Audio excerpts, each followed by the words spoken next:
Hello, welcome back to Desperate Living. Now, arguments for film censorship rarely hold up to scrutiny.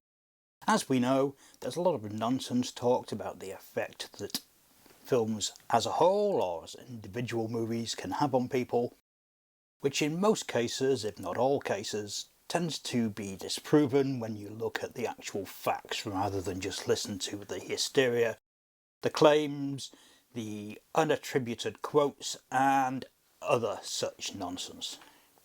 Now, this was especially true in the early 1990s when a perfect storm of tabloid hysteria, child murder and a whole bunch of controversial movies came together to make life difficult for the British Board of Film Classification, and in their grand tradition, under the leadership of James Furman, they decided that the best thing to do was to just bury their heads in the sand and sacrifice a couple of unimportant movies to keep the tabloids happy. One such film was Mikey, a 1992 movie that is what we might call a bad seed film. It's the story of a killer child who enters a family in the classic cuckoo in the nest tradition that we see with films like Fatal Attraction, The Hand That Rocks the Cradle, The Stepfather, Poison Ivy and others, and immediately starts to kill off members of said family before finally getting his comeuppance. No spoiler there, you've seen these kind of films before. Mikey was refused a certificate by the BBFC under incredibly dubious circumstances. The film had initially been viewed and deemed to be perfectly acceptable, no need for cuts, no need for anything else, at the 18 rating. Then the James Bulger murder happened and the BBFC found itself on the back foot. As I'm sure many of you know, that murder was fatuously connected to Child's Play 3 and therefore to violent video in general. Once again, this was a nonsense. None of this held up to the slightest scrutiny. There's no evidence that either of the 10-year-olds that killed James Bulger had even seen Child's Play 3. All the evidence is that they didn't even like horror films. Nevertheless, a bunch of movies that were in with the BBFC at the time, Reservoir Dogs, Bad Lieutenant, were postponed indefinitely. Rather than being given the video certificates that they clearly deserved, the movies were literally put away in a drawer and ignored by Furman for as long as he possibly could to avoid controversy. But of course he couldn't ban those films forever. They were important films. Reservoir Dogs was a cult classic. To try and explain why that film couldn't come out on home video would have been impossible. It really would have just undermined the BBFC more than simply giving the damn thing a certificate and letting it out. So instead, the BBFC did what the BBFC has often done and sacrificed a lesser known, less important film. That film was Mikey. Despite their earlier decisions on the film, they decided to take another look, submitted it to some of their pet psychologists who decided in the great way that people who know nothing about films and sneer down on low-budget indie movies decided that the film was both badly made and unimportant, and yet at the same time dangerous. How that combination works I don't really know, but it's the same kind of argument that we've seen from censors over the years for the video nasties, which on the one hand were seen as being completely worthless, badly made nonsense, and on the other hand so apparently realistic and effective that they would traumatise viewers. In the case of Mikey, the psychologist decided that the film would potentially upset child viewers. This for a film that was going to be rated 18, we should point out. Child viewers should not have been watching the film anyway. Nevertheless, the BBFC took this as a good excuse to ban the film. Therefore, making it clear to anyone who criticised them for being lax and too liberal that they were in fact protecting us from the very worst of Hollywood and beyond. So why am I discussing Mikey now? Well, because after all this time, for the first time ever, it's been released in the UK. This is the new Blu-ray edition from Treasured Films, and here's the back cover, which is a separate removable sheet, but which you'll note has a 15 certificate on it, not even an 18 anymore. So undangerous is this film that it doesn't even qualify for the highest rating. And lest you think that the BBFC have become incredibly loose and liberal, I shall point out our previous video about a Treasured film release, Reality Killers, which is the most recent film that the BBFC have banned. So anyway, let's have a look at this new edition and see what you get in the package before we discuss the film itself, and also discuss whether it's actually been worth waiting over 30 years to see. You're going to have to be very patient with him in the beginning. Get him placed with adoptive parents as quickly as you can. They took him away from his real parents. He was abused or something, I don't know. Who are you? I'm Mikey Trenton. Trentons don't have a kid. Now they do. You don't love me anymore. That's not a toy. I know that. Mikey, no! I'm calling to inquire about a former student of yours. His name is Mikey Trenton, and he's in the 4th grade. Pilgrim was bad, so the turkey's fixing him. Officially, this case is closed. Mikey, put that down. It's not a toy. That's what you say. Hasn't he ever been checked out? Psychologically? Life is full of accidents. What are you talking about? The radio. It's not safe. Why not? Don't you know anything about his history? He's a wonderful kid. He's perfect. Yeah, he's too perfect. Stop it! I've been doing some research into Mikey Trenton's background. If I had a girlfriend, I'd do anything for her. I think that there's something very wrong with Mikey. There's something very strange about him. I think that Mikey's in love with me. He's only 9 years old. Why don't you like me anymore? No. Mikey, no! Dead people aren't the ones to be scared of. Living people are. I need all the information you can give me on Mikey Trenton. What do you want, Mikey?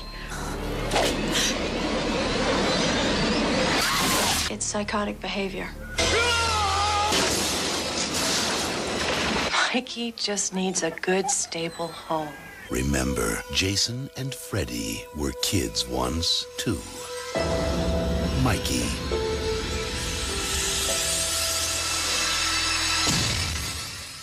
Now, as you can see, like many a new cult title from what we could call the boutique labels.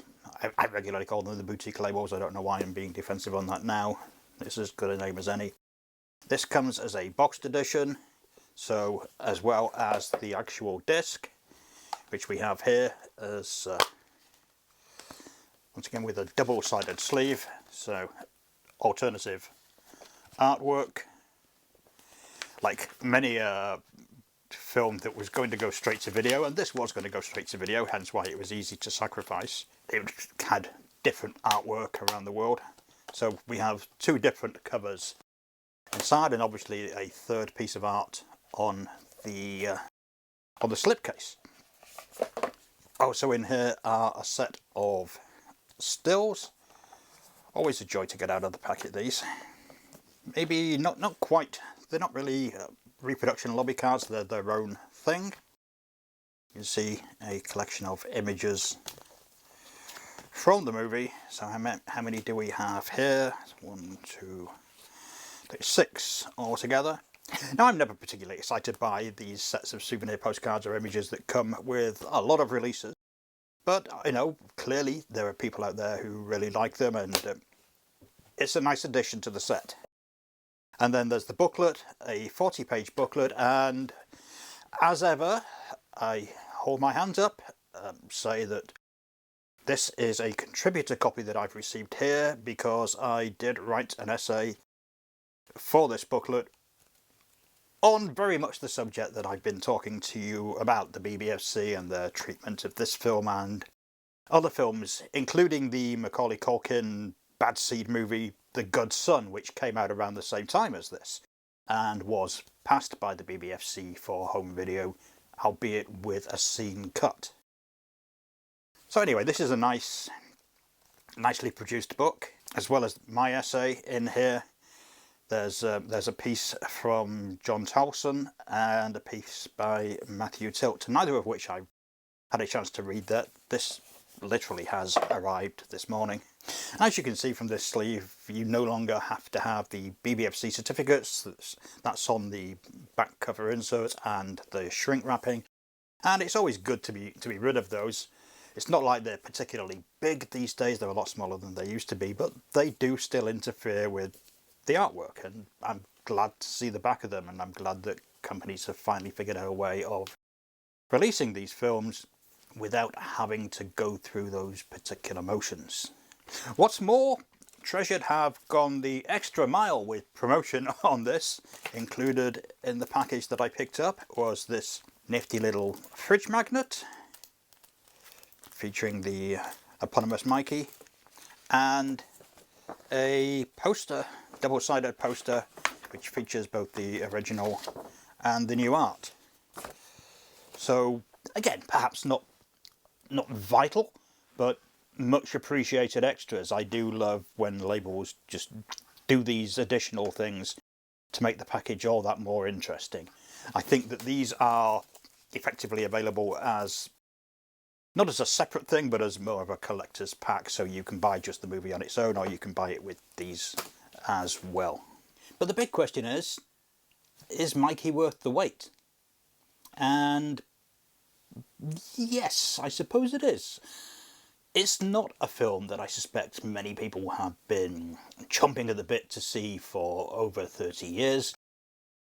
I imagine that had the movie not been banned by the BBFC, and this is the other ludicrous aspect of all this, that it would have slipped very quickly into straight-to-video obscurity. It was going to be released in the UK by a company called VPD, who used to put out loads and loads of action movies, horror movies, martial arts movies, most of which were direct-to-video releases and movies that nobody's really heard of, quite frankly, haven't built up any sort of a cult following. There's no reason to suggest that Mikey would have been any different had they just allowed the film to be out. It would have sat on rental shelves. It wasn't a big release, wasn't a big name film, doesn't have big stars in it. So it would have gone practically unnoticed, I think.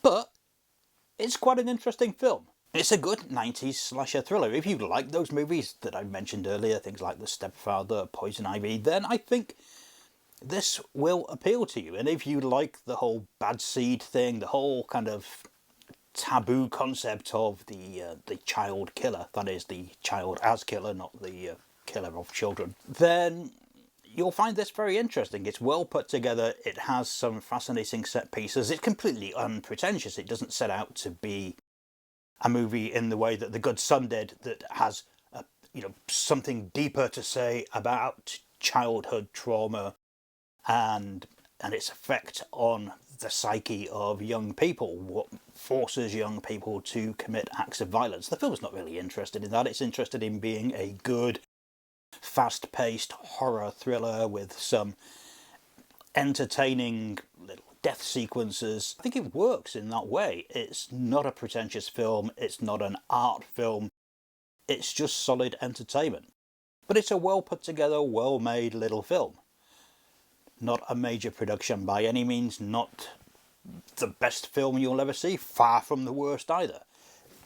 It's good fun, and I would heartily recommend picking this up. I'm well aware that by having a UK release, and having a UK release with a 15 certificate, its appeal to collectors of banned films has probably been immediately diminished Nevertheless, it's a historically banned film, and quite a significant one, because out of all those films that were emerging around the time of the Bulger murder and the Bulger trial, this was the only one to actually be properly banned. All the others, Reservoir Dogs, Bad Lieutenant, and whatever else, were postponed, but they weren't banned.